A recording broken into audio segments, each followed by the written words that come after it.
आयोजित गुरु वंदन, गुरु अभिनंदन, छात्र अभिनंदन जो कार्यक्रम आयोजित किया गया है, मैं बामणिया के संस्था प्रदान कार्यालय से आभार एवं धन्यवाद ज्ञापित करता हूँ। आज के समारोह के मुख्य अतिथि परमादरणीय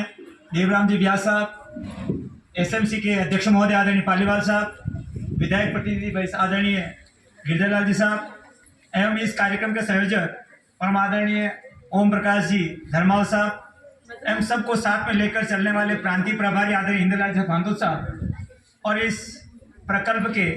मंत्री महोदय आदरणीय बाल मुकुंद जी साहब का मैं इस विद्यालय प्रांगण में और बांसड़ा गांव का होने के नाते स्वागत और अभिनंदन करता हूं।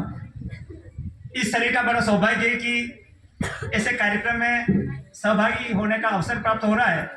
मैं धन्यवाद ज्ञापित करता हूं मेरे भाई साहब श्री अग्रज जो हम सहपाठी रहे विजय जी भाई साहब। हमें बेहद प्रसन्नता होती है कि जब साथ में पढ़े और खेले हो और अटकेले करने वाला व्यक्ति तो सभा की प्रथम पंक्ति में बैठकर व्यक्तियों का मार्गदर्शन करता हो तो गर्व की अनुभूति होती है। भारत विकास परिषद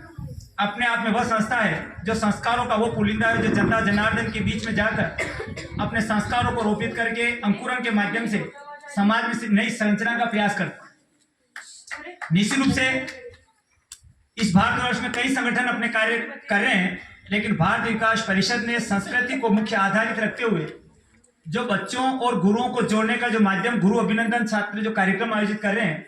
निश्चित रूप से ये सबके लिए प्रेरणास्पद है और निश्चित रूप से समाज और एक दूसरे को जोड़ने का कार्य भारत विकास परिषद अन्य प्रकल्पों के माध्यम से जो कर रहे हैं, इनका आभार एवं धन्यवाद। गुरु व जो भाई साहब आदरणीय विजय जी भाई साहब ने बताया कि गुरु वह होता है जो एक मिट्टी के पुलिंदे को आकार देकर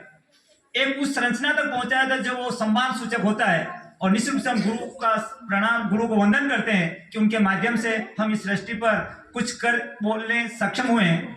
देवताओं के रचित सृष्टि के प्रत्येक स्थान पर जब देवताओं का पहुंच पाना असंभव हो गया तो उन्होंने मां का सृजन किया। अगर इस सृष्टि पर मां न होती तो आप और हम भी न होते, अगर मां सरस्वती की कृपा न होती तो आप भी हम भी इस मंच पर आकर कोई बोलने के लिए सक्षम न हो पाते। जब भगवान श्री राम कौशल्या मां कौशल्या न होती तो कौशल्यानंद राम न होते। अगर कृष्ण भगवान को इस सृष्टि पर आना तो देवकी का माध्यम बना। इसी प्रकार आप और हम सब भी मां के माध्यम से सृष्टि पर आए हैं और इन सब के माध्यम से जब माता आप और हम सबको 9 महीने दूध पिलाने के बाद में जीवन में अपेक्षा रखती है कि मेरा बेटा वृद्धावस्था में आकर भी सेवा करेगा,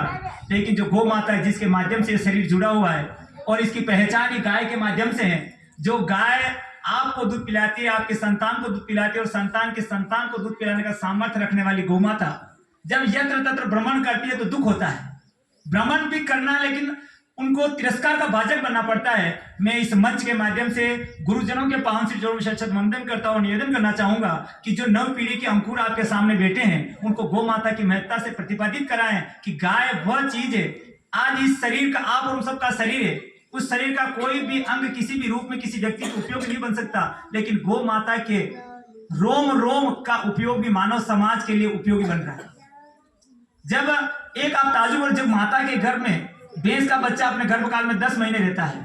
गधे के गर्भकाल में 8 महीने रहता है, कुतिया का बच्चा अपने गर्भकाल में 4 महीने रहता है, लेकिन गौ माता के गर्भकाल में और आप और उन सब की माताओं के गर्भकाल में ही बच्चा 9 महीने रहता है। क्योंकि गाय माता और जन्म देने वाली माता इसीलिए समान है कि गौ माता अपने दूध के माध्यम से पोषित करती है तो जन्म देने वाली माता अपने संस्कार के माध्यम से पोषित करने का कार्य करती है। मैं ज्यादा समय और बीच में अवरोध तक न बनता हुआ इस पवित्र कार्य की मैं भारत विकास परिषद को कोटि कोटि बधाई देता हूँ। निश्चित से गाय वो शक्ति है जिस प्रकार आप उन सब की माता अपने संतान की रक्षा के लिए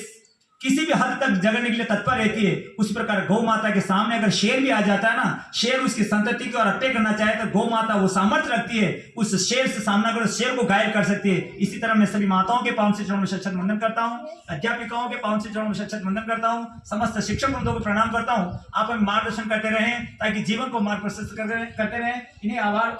वंदन के साथ समस्त मंच का आभार, धन्यवाद। जय गौ माता, जय गोपाल।